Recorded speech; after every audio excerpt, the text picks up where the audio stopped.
Күнде әр саусағыңызды уқалау бүкіл денеңіздің жұмысын жақсартатын қарапайым бірақ өте тиімді әдіс. Себебі шығыс медицинасында әр саусақ дене мүшелерімен, органдарымен және жүйкелермен байланысты деп есептеледі. Әр саусақ қандай мүшемен байланысты? Бас бармақ, үлкен саусақ. Байланысты мүшелер өкпе, жүрек, тыныс алу жолдары. Уқалау пайдасы: демікпе, тұмау, жөтел жеңілдейді, стрессті азайтады, демалуды реттейді.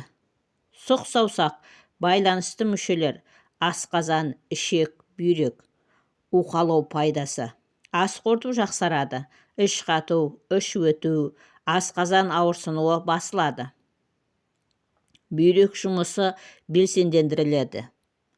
Ортаңғы саусақ, байланысты мүшелер, жүрек, қан айналымы жүйесі, ми, қан қысымы. Уқалау пайдасы: қан қысымын реттейді, бас айналу, әлсіздік, шаршауды басады, ұйқы жақсарады. Аты жоқ саусақ, байланысты мүшелер, бауыр, өт, тыныс алу.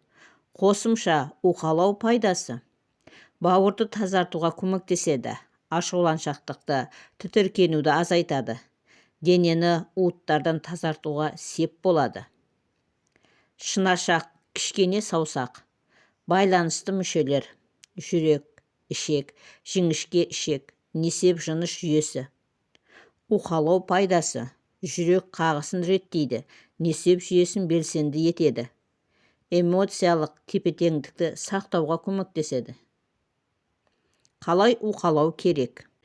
Әр саусақты 1-2 минут уқалаңыз, жоғарыдан төменге және айналдыра.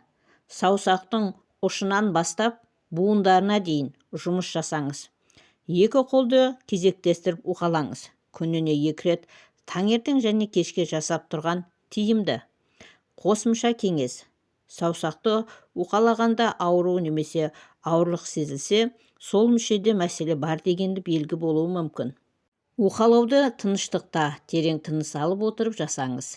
Қолмен емес, шағын массаж сақинасы немесе резеңке шеңберді қолдансаңыз болады. Міне, құрметті көрермендер, осымен видеомыз аяқталды. Егер видеомызды пайдалы болды деп тапсаңыздар, арнаға тіркеліп лайк басып, пікір қалдырып, қоңыраушаны баса кетуді ұмытпаңыздар. Сіздердің болмашы оп-оңай ғана әрекеттеріңіз біз үшін өте маңызды.